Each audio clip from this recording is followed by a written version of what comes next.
And we are back. We are here with Battle of the Americas number 50.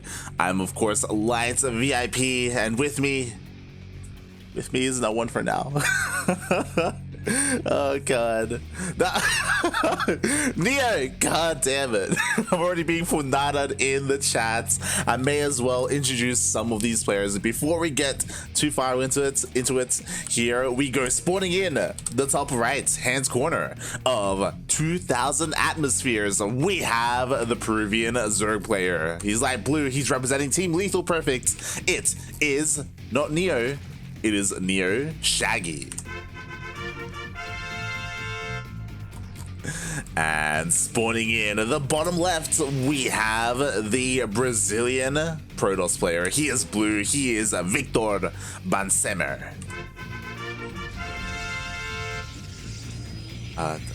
Do not dox him. I think he put his full name as his ID, and yeah, it's Senor Victor. Representing Brazil and host masters, of course. Today we don't have too many Brazilian players. We of course have Victor. Shakti is in the bracket as well, but we are missing some of the big names, right? We're missing Eric, we're missing Terran, we're missing the Zerg Lord. Bit of a shame, bit of a less Brazilian representation this week. But, you know, we have plenty of others. Of course, Jim Rising is here. I saw Fernando in the chat. Paco Mike is here. Fun fact, Paco Mike is actually ready and waiting for the winner of this series. So we'll go straight into Paco Mike after this. Who else? I believe Tavo is here as well, representing Peru. I don't think I saw Ryu. Yeah, Ryu isn't here. But representing the land of the Americas, of course, we have our Protoss players. We have Nina and Trigger, as well as Richie. So some three very strong North American players going to be representing that region. Oh, and yeah, we're gonna have a pretty sick lineup this week. Again, when it comes to Terrans, Tavo is the only like big notable Terran right now. Fingers crossed for him to make a deep run. It's gonna be definitely difficult with all the other top tier Protoss and Zerg players that there are in the bracket.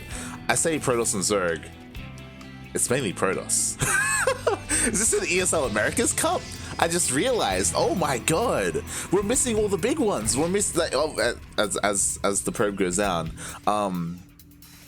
Jimbo, he's like the biggest name here. He's the Zerg. There's no Ryu, there's no the Zerg Lord, there's no Eggs, there's no Cham.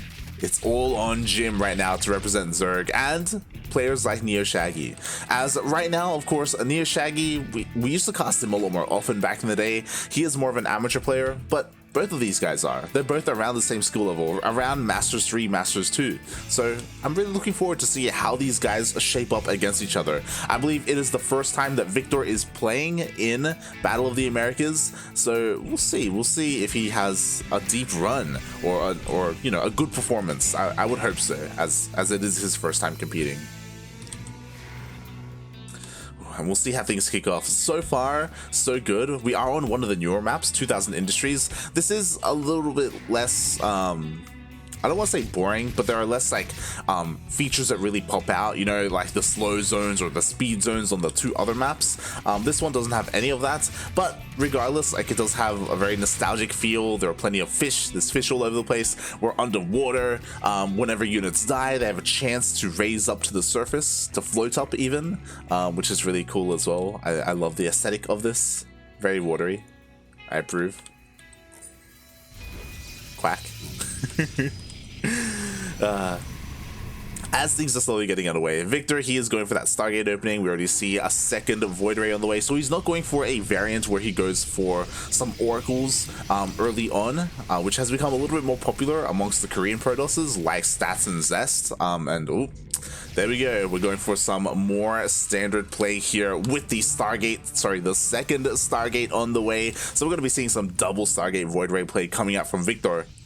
And I'm really curious to see how NeosShaggy deals with this, because again, I haven't been able to cast him in months. It feels like months. I don't know how NeosShaggy has adapted to the new meta, and how he handles it. You know, is he one of the players who goes for like the German taxi, right? Like Mass Queen, Roach, and then he piles them into Dropper Lords and just goes across the map. Is he the kind of player that goes for Hydra timing attacks? Does he go straight into Spire for Corruptors? There are different ways that you can approach, you know, this Skytoss style. I'm just really curious to see, you know, how NeosShaggy deals with it.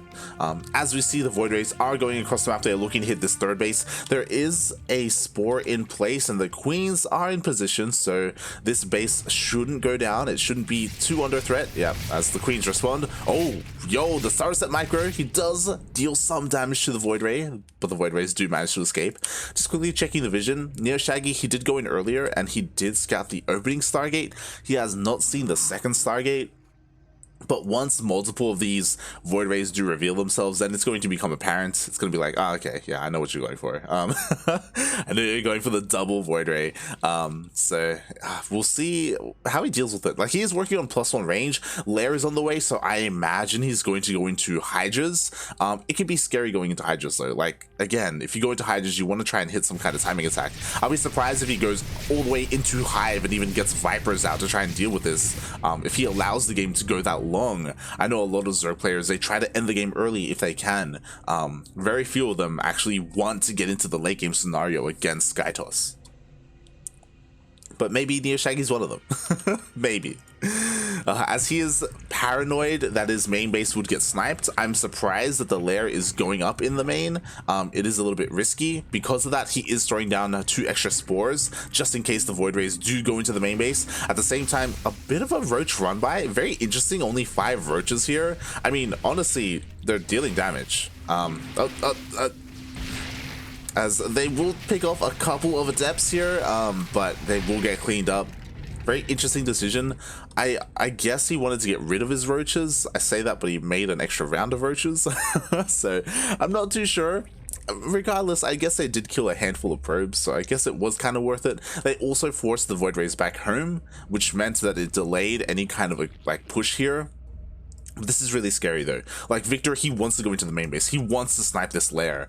These spores are going to buy a little bit of time. These queens have to respond though. And right now they're on the opposite side of the map. They're protecting the newest base, which, to be fair, makes sense, right? This makes complete sense. But they're just not in position for this attack. Good, as the Void Rays come in, 1 spore goes down, the Queen gets focused down, the spores will go down as well. The Queens, how far away are they? They're only just now coming in. Ooh, the Hydras are popping out of their eggs, which is huge here, and with these Hydras, it should be enough to push away the Void Rays. And that is the power of the spores. Those spores aren't there to kill Void Rays, they're just there to buy time, to protect the lair. That's exactly what they did. It did cost him 3 spores. Hopefully he throws down extra spores to replace them. Ooh, the Queens are looking to catch out the Void Rays. Beautiful position here by NeosShaggy. He doesn't kill any Voids, but again, he does chip away at them. He does slowly damage them. And ooh, interesting. So this is the typical response. Or the typical follow-up from Double Stargate Void Ray. You go Double Stargate Void Ray, then you go into Charge and +1 and Storm for your AoE to help deal with the Hydras. What's interesting is that he is also investing in Flux Veins. This is odd because normally if you invest in Flux Veins, you make extra rounds of Void Rays, right? So then you have like maybe up to 8 Void Rays, and you're stuck on that tech a little bit longer, and you maybe delay or skip charge, for example, because you're relying on Void Rays to defend your carriers.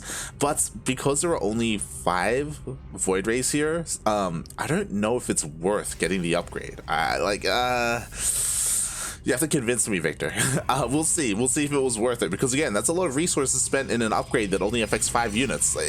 We'll see if it comes into play, as NeosShaggy is going across the map with his roaches and his Hydras. This is a nice timing before Storm is ready. I should rephrase that. Storm is done, but the High Templar did not have enough energy. The High Templar did get picked off before a single Storm landed. Victor, he needed to have the High Templar ready, gathering energy, so that when Storm was done, he could use it straight away, but that is not what he did. The first carrier did come out, but it's only 1 carrier. Here comes the second, but there are enough Void Rays to kill all the interceptors.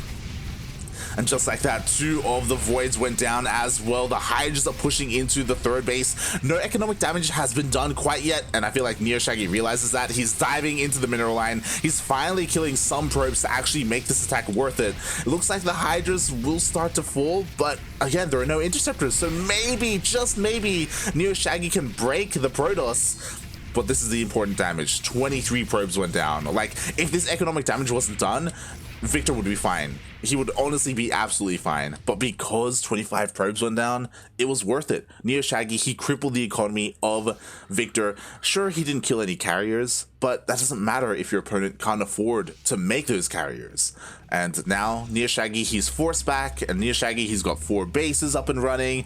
He could do with droning up a little bit more. He's only got 67 drones. It's not the most ideal scenario, but we just see a Nidus on the way, so he is not looking to let up in the aggression. What's important about this Nidus, I would have loved this earlier, because it does mean that all those queens from earlier would come into play into the fight, and honestly that could have swung the battle in NeosShaggy's favor, and it's possible that he could have won earlier, but now he's going with this massive 2nd round.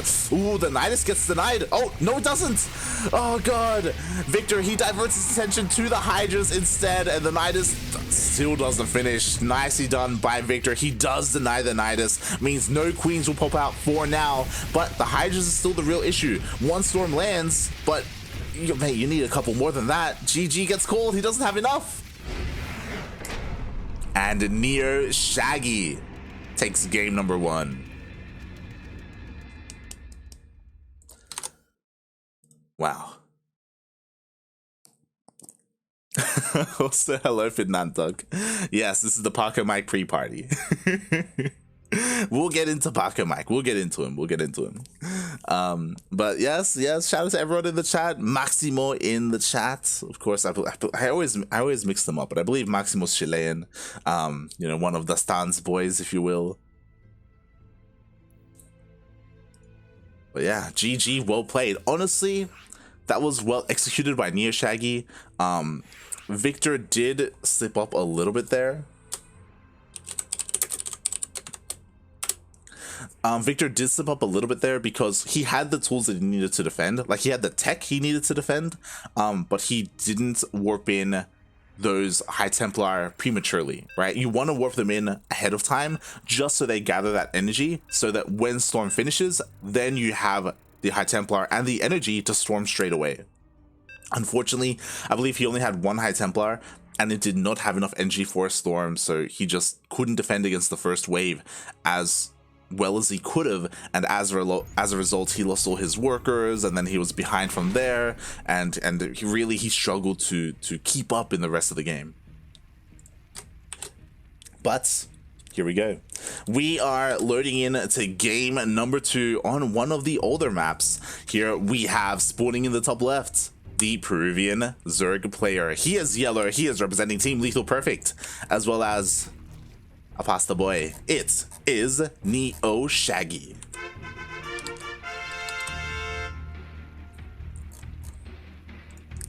And spawning in the bottom right hand corner of Lightshade LE, we have the Brazilian Protoss player representing Team Hostmasters. It is Victor.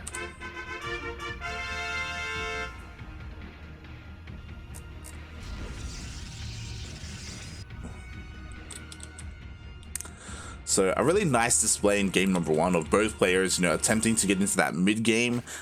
Victor had some nice moves there, but of course in the end it wasn't enough. NeosShaggy is up 1-0 in this series, and we'll see if Victor will attempt to adapt here, or if he'll do something completely different, right? Is he still going to commit to that double Void Ray style, to that Stargate style, or are we going to see something like Glaive Adepts? Again, it's hard to say, just because, you know, at the lower level of play, it can be a little bit difficult for players to really be comfortable with multiple different builds and multiple different styles. But I would love to see something else like Glaive Adepts come out from Victor. As he does go for a probe scout, he didn't deny the natural base. Unfortunately, he wasn't fast enough, so NeosShaggy does throw it down on location. That would mean that something like Glaive Adepts would be a little bit more difficult to pull off if he didn't force the unnatural natural. So Yeah, nicely done by NeosShaggy, as he does go for a hatch gas pool opening. Do you see the pool finishing up? And yeah, we'll see when he decides to go for his third. Victor just quickly checking it, being like, hey, you know, did you go for it a little bit early on? No, not quite yet. And yeah, we're just kind of waiting for that tech, whether it's going to be another Stargate again, or if it is going to be a Twilight Council. There it is. Oh, yeah. Oh god. So it is going to be a Stargate. It was misplaced a little bit, unfortunately, so it was forced to be cancelled. A little bit of wasted resources there, but not the biggest of deals. So Victor will still be going for the Stargate. Will he go for Void Rays again, or will he mix things up and go for an Oracle first? That is going to be the big question here. Again, Oracle openings have become a lot more popular recently, especially when it comes to the highest level play, like Protoss players like Zest and Stats and Trap. They've been mixing them in. They've even been going Phoenixes as well, just because it was so common, like to go double Stargate Void Ray, where nowadays a lot of Zerg players are anticipating that and like hard counter it or attempt to. They're well prepared for it. So ideally you want to try and mix things up. You want to try and keep your opponent on their toes. But we do see that Victor is still going for that Void Ray. And again, there's a reason for it, right? There's a reason why Void Rays and double Stargate Void Rays are so popular. Like, it's an easy way to kind of get into that mid game, to defend, to be aggressive as well, to force your opponent to make all these queens and to stay at home. There's a lot of benefits that do come from it, but NeosShaggy is making a massive wave of lings. And I'm curious as to what the plan is, because there's no Baneling Nest and there's no Evo Chamber for +1 melee. These lings will be going across the map. There is no third base to deny, and that is their goal right now. Unfortunately, he didn't confirm whether a third base is being taken, so right now these lings aren't going to achieve too much here. But they can chip away at the front door. There is no shield battery behind the Stalker. Victor needs to respond to this, because this could be a serious threat. This, please. There we go. A shield battery. 2 shield batteries do get thrown down. Oh god, the response was a little bit delayed, and now the Cyber Core is going to go down. Ay.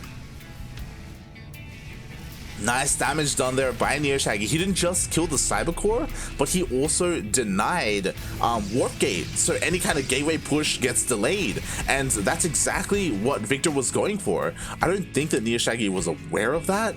No, he was not. He didn't scout the robo. So for all NeosShaggy knows, it's double Stargate Void Ray again.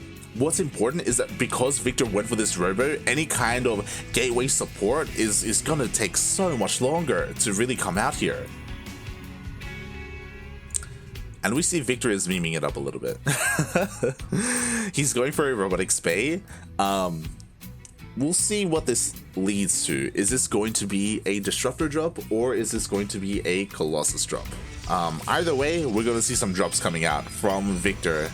And NeosShaggy has no idea. He has not scouted this at all. He's gonna be feeling so good right now. NeosShaggy should, because again, he delayed Warp Gate. He dealt some damage with his early lings. Unfortunately, his lings weren't around to delay the third base. But here we go. He is looking to dive into the main base to get a scout off, and it's so important for him to see this robotic spay. Get in there. NeosShaggy, please. Oh god. Meanwhile, at the same time, that War Prism is going across the map, looking to sneak into the main base. What's important is that there is no Twilight Council, so we don't have anything like Charge or Blink or Glaive, so these will be kind of vanilla gateway units coming out from this War Prism. We'll see how much damage they can get done. There is a little bit of dead space here that maybe he can abuse. Again, NeosShaggy is blindly preparing for double Stargate Void Ray. We have two spores in the main base. We got plenty of queens as well to defend, when that is not what is coming his way. Instead, we have Colossus on the way. My god. Oh my, I just realized it's double robo. Wow. Okay, so we've got double robo production coming out here from Victor, going for Colossus and Immortals. Could work really well, especially because NeosShaggy doesn't really have eyes on what's coming. but NeosShaggy is looking to be very aggressive here. We have a Nidus on the way. We have an Overlord in position, so a Nidus in the main base in this dead space where Victor has no vision. This could be devastating. But NeosShaggy has to get there first, because here we go. We have a couple of sentries warped in. What? I guess he's gonna try and force field the ramp, but the roach is already here. Yeah. Okay, Victor. I like the idea. Speaking of ideas, here we go. Nidus in the main base. Victor does have vision of it. He does see it just barely, but he doesn't see it with his actual eyes. There we go. Finally, he does. He does warp in a couple of units. The Void Rays come in to defend, and they focus down the the Nidus, and the Nidus does go down. Unfortunately for NeosShaggy, the first units out were not queens, so they couldn't transfuse and keep that Nidus alive. A bit of a slip up there, but, you know, the roaches get in, and what's important is the Colossus get revealed. Sure, only 2 probes went down, but again, the scouting information was gotten. Now NeosShaggy won't be caught off guard by the fact that there are Void Rays, and what will his response be? Colossus. If you're up against Colossus, like, you can focus on your ground army and go Roaches and go Ling Bane. Ideally, you go for a more lurker heavy composition, but that's if the game progresses. Right now we see NeosShaggy, he's just going across the map. He's gonna try and maybe find some damage, maybe break into the natural, or the Colossus are here at the natural, so it's gonna be really difficult to do anything here. And what's scary is that these are just Roaches. They're not Ravagers, right? Like, they don't have that added value, that added utility that those Biles bring. At the same time, these Colossus have nothing to protect them. Like, NeosShaggy can just dive on top of them, and that's exactly what he does, but Overcharge does get used, and wow, Overcharge is a good unit. It keeps the Colossus alive. At the same time, though, that 4th base was denied. Not killed, it was cancelled, so, I mean, NeosShaggy was able to deal some damage, but that cost him a lot of Roaches. Ooh, and this is what his response is. Spire's on the way. So there are a couple of ways that you can go about this, right? You can go full Gym Rising and go for a muta switch and just make a massive wave of mutas and go across the map, because the anti-air isn't really there, especially if you decide to go for the mineral lines. Or you can go for Corruptors, which will be a more consistent form of way of dealing with these Colossus, right? Like some consistent damage, not just on the Colossus, but also on the Void Rays and also on the War Prism. So we'll see. We'll see which route he decides to go for. NeosShaggy is banking quite a lot of minerals and gas for that switch. There we go. It is going to be Corruptors. Corruptors are on the way. That'll definitely help a lot in this main army fight. But the Corruptors aren't done yet. Ooh, NeosShaggy, he does it. Yeah, I love this. He realizes, hey, I cannot hold. I cannot fight this army right now. So I'm just going to evacuate my base. I know that I'm going to lose it. I have to wait. I have to wait as long as I can for those Corruptors. Uh-oh, the pathing. NeosShaggy, please. Okay, he does back off. The Corruptors are on the way. And now Victor, because he killed this base, honestly, he can just recall. He doesn't have to overcommit. He doesn't have to overextend. And once these Corruptors come out, he should realize the situation he's in and hopefully back off and not end up in an awful situation. Oh, but he wants to fight. Maybe he can. The force fields are on point. The Biles were used on the army and not on the force field at the same time. The War Prism does warp in a round of Zealots. The Zealots get into the main base and there is nothing to stop them. Meanwhile, the main armies are clashing, then the Corruptors are getting on top of all of these Void Rays. The Void Rays are going to fall, and then so will the Colossus. And oh god, this is what I was talking about. Victor, he did overstay his welcome. He recalls now, but it's too late. He lost every single Void Ray, every single Colossus. To be fair, the Zealots did deal a lot of damage in the main base, but was it worth losing all your high-tech units? Like, I don't know about that one, mate. The War Prism is going to be chased down as well. The Zealots will get cleaned up. Sure, they killed the main base, but you know what? The main base was a regular hatchery. It was not the lair. The lair was in the natural. So NeosShaggy can afford these losses, and now he can just go across the map. And what does Victor have to defend? He has 1 Colossus. He has 4 Immortals. 5 Immortals, sorry. Honestly, the Immortals are big. The Immortals are what is going to keep Victor alive.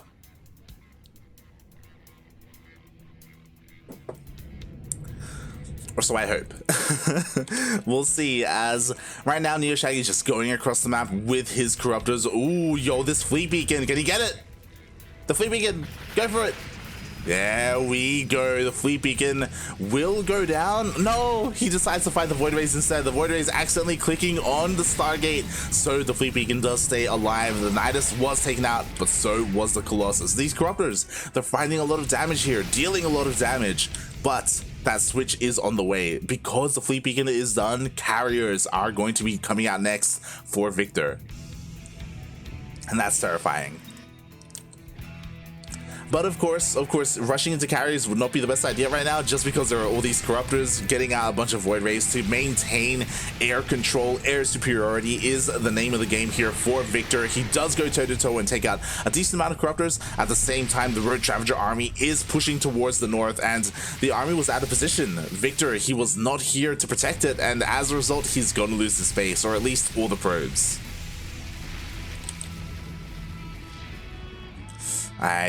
16 probes do go down. Oh god, the corruptors, they're getting picked off a little bit here and there, a little bit needlessly, but yo, I say that the biles do connect. They actually land on the void ray, snipe the void ray out of the sky.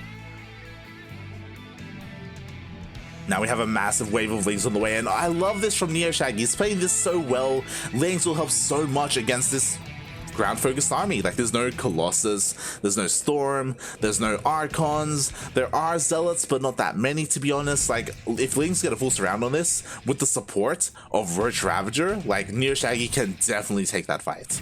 But he's getting distracted. The entire army goes here towards the south to deal with a handful of Zealots, and that leaves his northern area exposed. To be fair, there's no hatchery here, so I guess it doesn't matter, but again, you don't want to be pulling your entire army down south just to deal with 5 Zealots. Oh my god, and he gives Victor so much room. Victor pushes all the way almost up the ramp. Force fields are pretty good, and so far he's been able to fight fairly well. The problem is that the Zealots are falling, and once the Zealots fall, then the Lings can get on top of those those Stalkers and Immortals. Oh, the army is a little bit fragmented though, but again, Victor has to be careful. He's getting surrounded right now by the Queens, by the Road Ravager, as the Road Ravager pounds on top of the Immortals. There's nothing to protect them. The Immortals, they are going down one by one.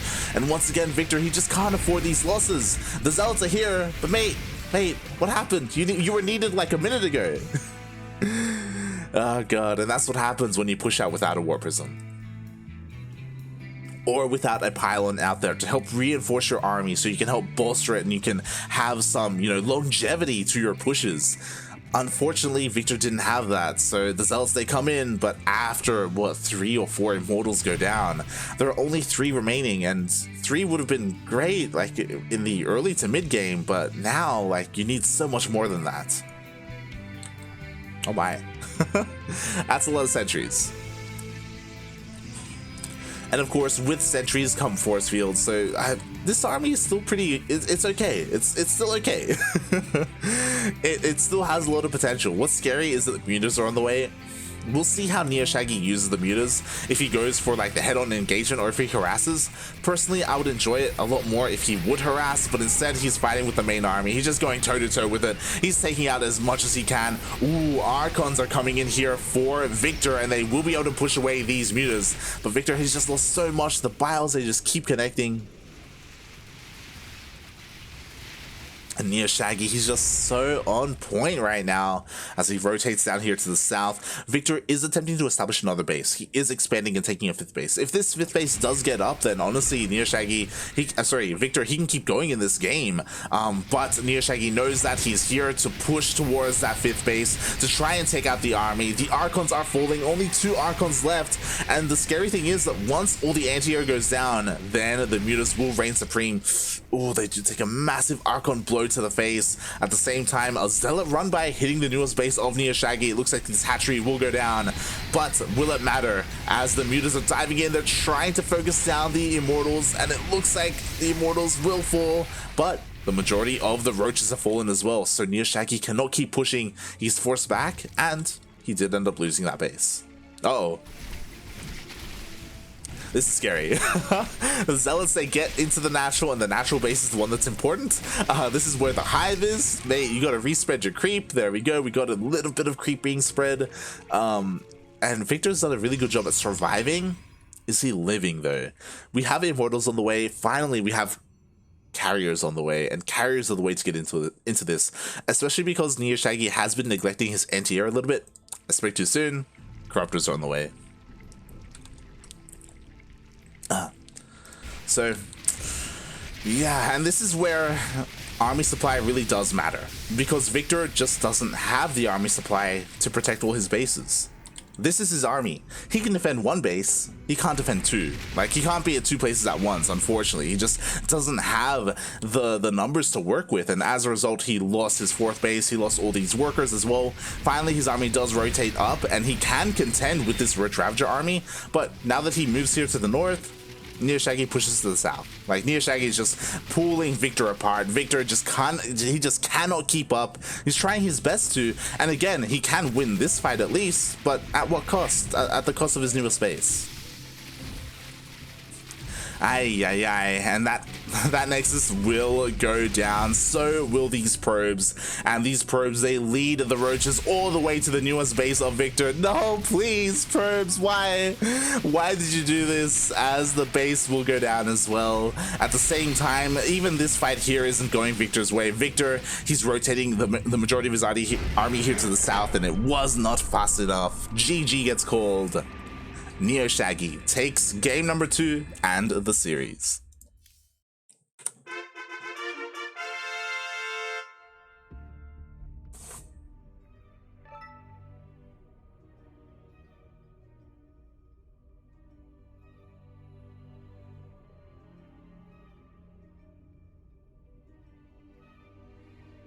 GG, well played. Congratulations, NeosShaggy. He played that honestly pretty well. Both game number 1 and game number 2.